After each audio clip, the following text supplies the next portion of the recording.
Opening statement. I thought we wrapped up non-conference.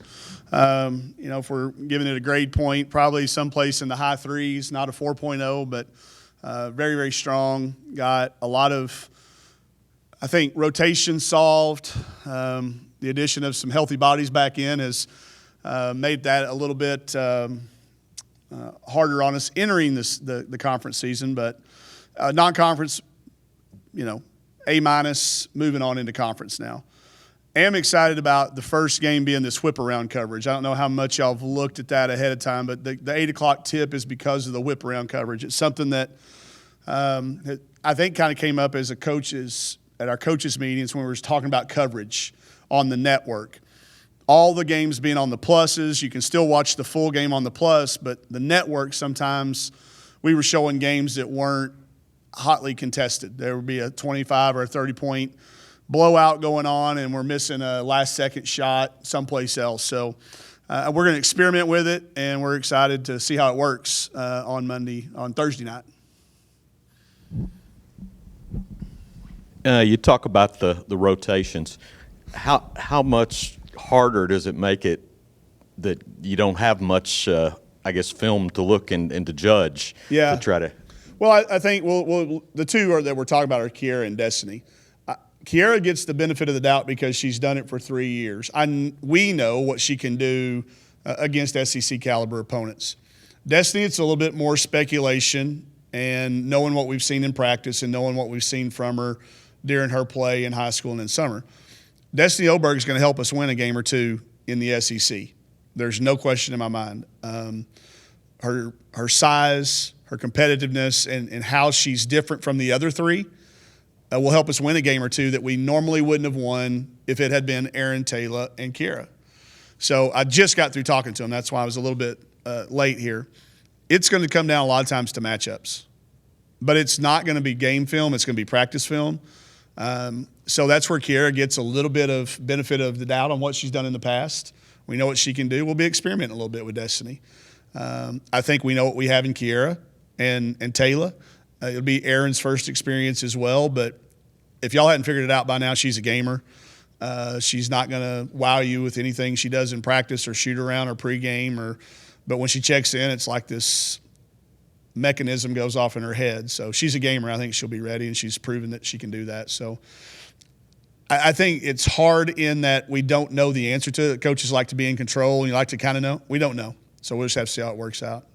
They're not a heavy three-point shooting team. You guys are. They're three-point defense. Just talk about that matchup behind the arc. Yeah, we've been guarding people out there. We've been kind of liking teams that shoot because we're good at guarding it. But that's not what they rely on. They've played through Kennedy Carter, obviously, as any coach should. It doesn't take a Hall of Famer and an 800-win coach to figure out to play through Kennedy Carter. But, Sierra Johnson and India Jones are the two that really, really hurt us at their place last year. And then when Kennedy went out, Kayla Wells developed a really a sense of confidence that makes her tough in that mid-range. They are one of those teams that can beat you inside the arc and from the free throw line and with their rebounding. That's not our areas of strength defensively. So it's kind of one of these matchups where you see which style wins out. It's going to be hard for us to guard them on one end, but then if they try to match up with us on the other, then they've got their own set of problems. So I think it comes down to who's the best version of themselves, and then who can make adjustments based on how those teams play that night. But it's not the season opener I would have drawn up ideally. Wouldn't pick Texas A&M, who I think coaches picked them number one, didn't they, in the coaches poll? But we'll find out really quick where we're at. I was glancing at the RPIs. You guys at 43. Yeah. Does that seem low, or is that sort of? It's a little low right now. I would at 12-1. But I tell you what's getting ready to happen. The teams that we chose to put on our schedule, the Fordhams, the Arkansas Little Rocks, the Belmonts, the UT Martins, those guys are fixing to go into their leagues and start winning a lot of games.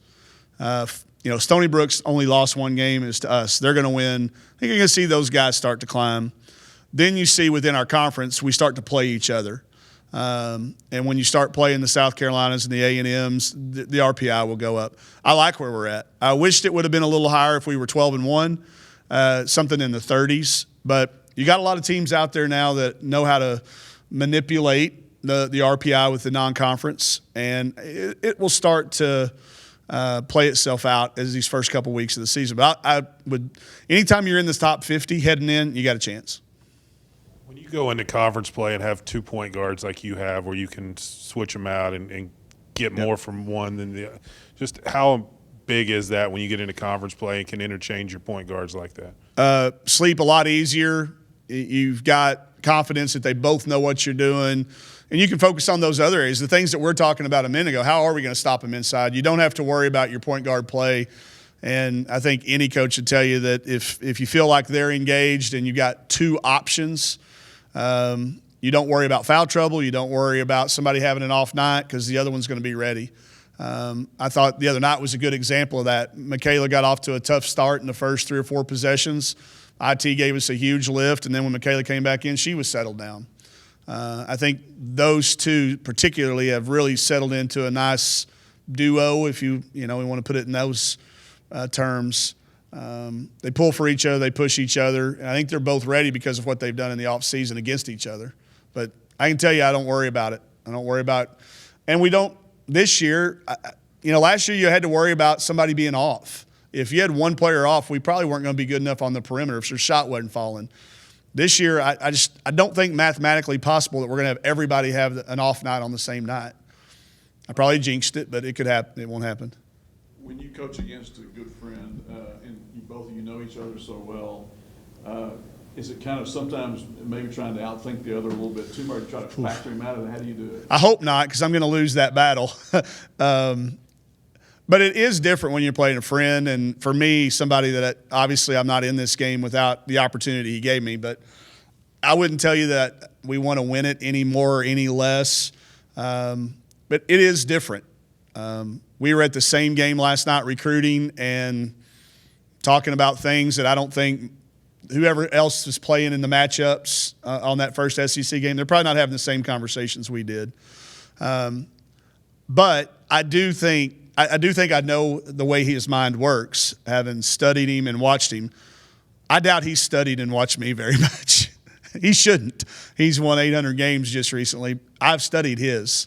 So I do feel like we have a little bit of an advantage of knowing some of his tendencies, but he's pretty sly. He could set me up. He set us up that first year. He changed the name of a play when I was at when I was at Washington.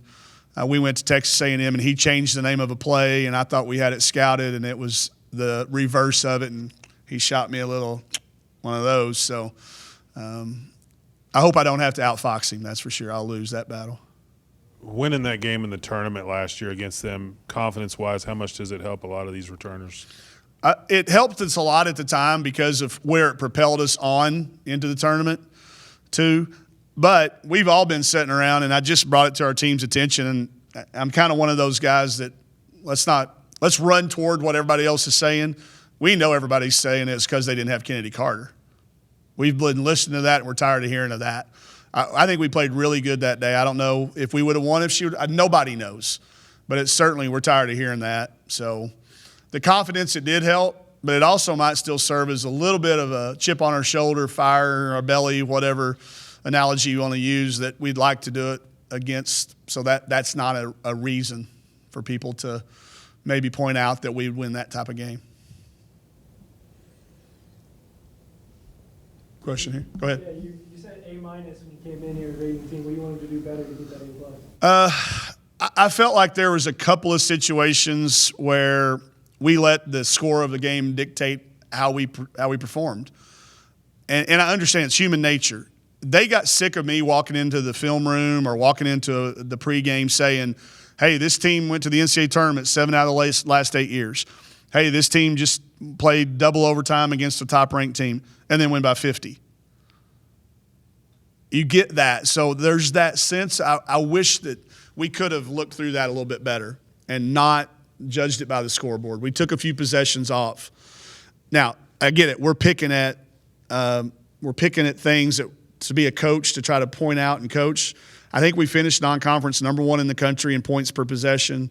We were number 1 in field goal percentage, 3-point field goal percentage defense, number 1 in free throw rate. So we're having to go pretty deep to pick at something, but we didn't deserve an A+. Otherwise, I think we would have been 13-0 instead of 12-1.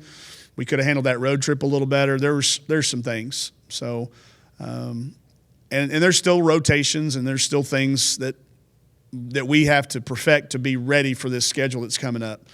We all understand 16 games against this depth of quality opponent, it has a grinding effect. And I can't sit here and tell you I'm sure that we're ready for that. I don't have any evidence. We don't have any evidence that we've proven that we are ready. These next 2 weeks, these first 4 games will prove whether or not we were ready or we weren't. You've blown out the last few teams that you played by multiple points. What does anything worry you? Yeah, I'm worried to death. I'm worried that we're not in shape. I'm worried that our starters haven't played together meaningful minutes in the fourth quarter in over a month. I'm worried that we don't have any idea how to foul down 2.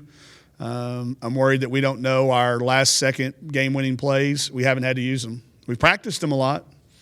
How many do you want of things I'm worried about?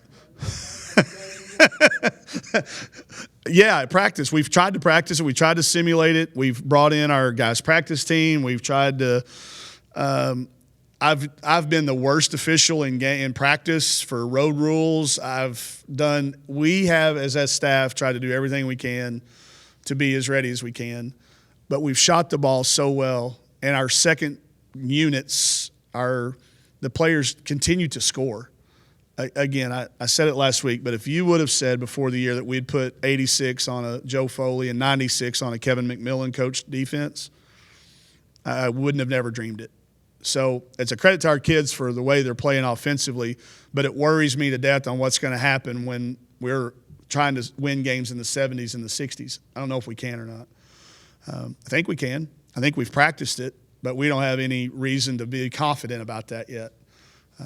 So I'm looking forward to it. And I know everybody thinks I'm a sandbagger, and I'm not. Every one of those games I thought we were going to lose. I really did. And I know how I know our fans, we walk in this chalk talk, and I say this is the best team we've played yet, and they're all going, yeah, sure.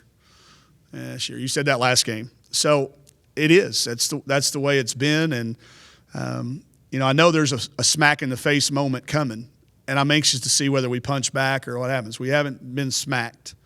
The Cal game wasn't a smack in the face. It was just this steady – it was like a slugfest all the way through, and then they won it at the last bell in the 15th round.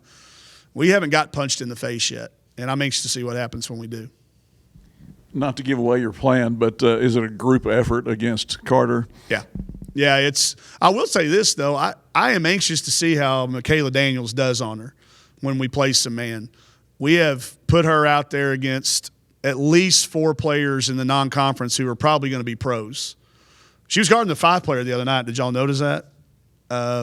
We've really challenged her to guard a lot of different players. So, obviously, you don't sleep well at night if you think your freshman is who you're going to stop Kennedy Carter with.